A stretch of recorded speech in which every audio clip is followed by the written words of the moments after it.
Hey there YouTube, it's me, Andy. Yes, I am wearing makeup. Yes, this is what happens when I spend an hour watching glam and gore tutorials. I don't question it. The tea of the day today? Yeah, I actually have one because I felt like making one. But the tea of the day today is this caramel tea. You're supposed to drink it before you go to bed, but I didn't feel like doing that. So today I have an older book that I'm going to be reviewing, and I read it because I saw the movie first, Breaking the Rules, and if you watched my book haul for February, then you know I got this book, you know that I watched the movie first, and yeah, I'm not going to go through that whole fun explanation again, although I kind of just did. But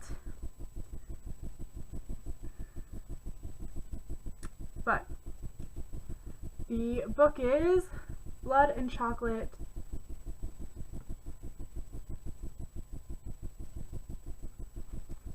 by Annette Curtis Kloss. And this book is so good.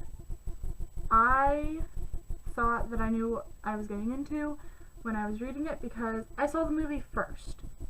So I thought, oh, it's going to be pretty much the same. And I actually ended up writing a paper on the differences between this book and the movie for my advanced comp class.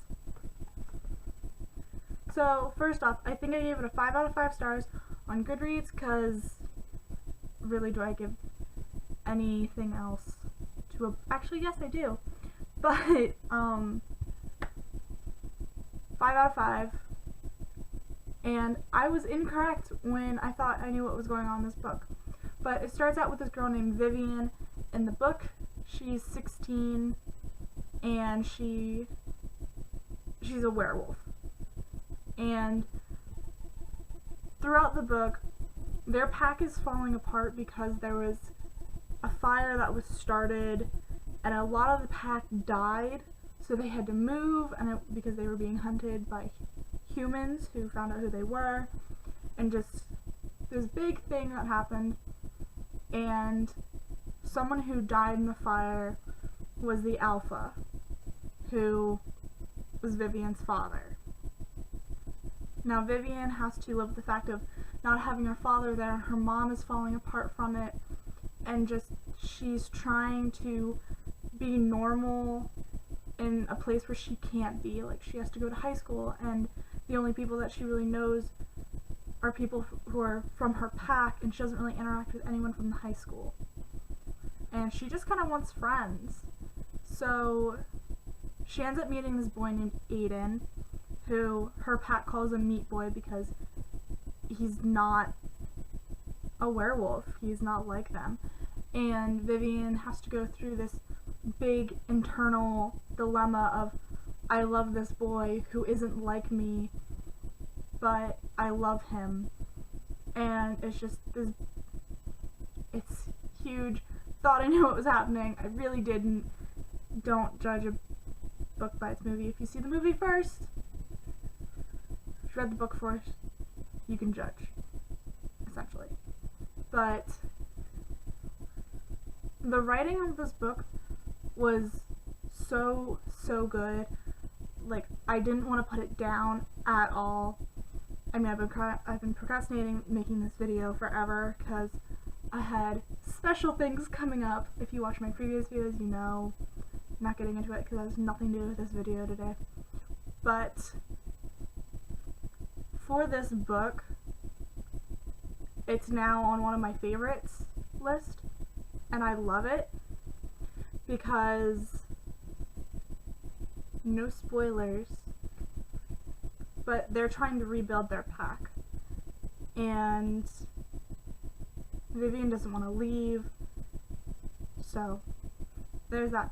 And I relate to Vivian in this book on a different level of, like, me too, because I have a friend group at school that I don't really steer away from and they're like me, and just, I'm very like, don't take me away from my friend group. I have friends outside of school because I'm more involved in things outside of school, but I relate to Vivian on this level of like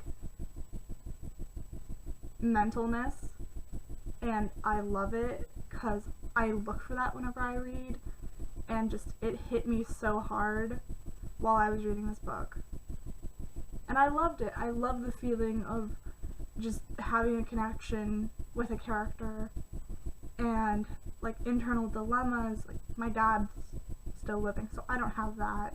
My mom's still here, so like, but it's just mental stuff, and the way that she kind of thought things out just made sense to me, and it made it so easy to read this book. And if you can't tell by the state of it, it is older. It was published in 1999, year I was born, coincidentally. So this book is as old as I am. So maybe that's kind of one of the reasons why I relate to it. But this was like, this goes back to like before Twilight. So it's not just generic like werewolf stuff. It was before it was big, and it kind of goes back to like the original legend of it, but not really. Like, they don't change with the full moon or anything, but it is pack related. I'm rambling, I'm sorry, but really, really good book. I know it's older, I know it's not going to be a huge thing, I know this is a video, it's probably not going to get a lot of views because a lot of people don't know about this book, but I highly recommend it. I think that just going through it and looking for a book that's older and not just looking for new releases really helps you, especially if you're a writer. I enjoy writing. It's what I want to do with my life. I want to be someone who just puts books out in the world, and I think reading books that are older, not just the newest releases, really can help you with like inspiration and things like that. That's why I go for older books. If you ever wonder that, or look up the books that I review that are older, it's easy to see that I have a full range of reading. I don't just go for the newer things. I like going to antique shops and finding them. So if you're looking for an older book to read Blood and Chocolate. It's so good, and just do it. It's something that I think will really help you, especially if you're a teenager, no matter what. So yeah, Blood and Chocolate, and it's so good. 5 out of 5 stars. And yeah, so thanks. So if you liked this video, hit the subscribe button, and like the video, please. That really helps too, because that's my motivation to put more videos out on this channel, and it makes my day whenever I see I get a new subscriber. So yeah. So thanks. I'll see you in the next chapter. Bye!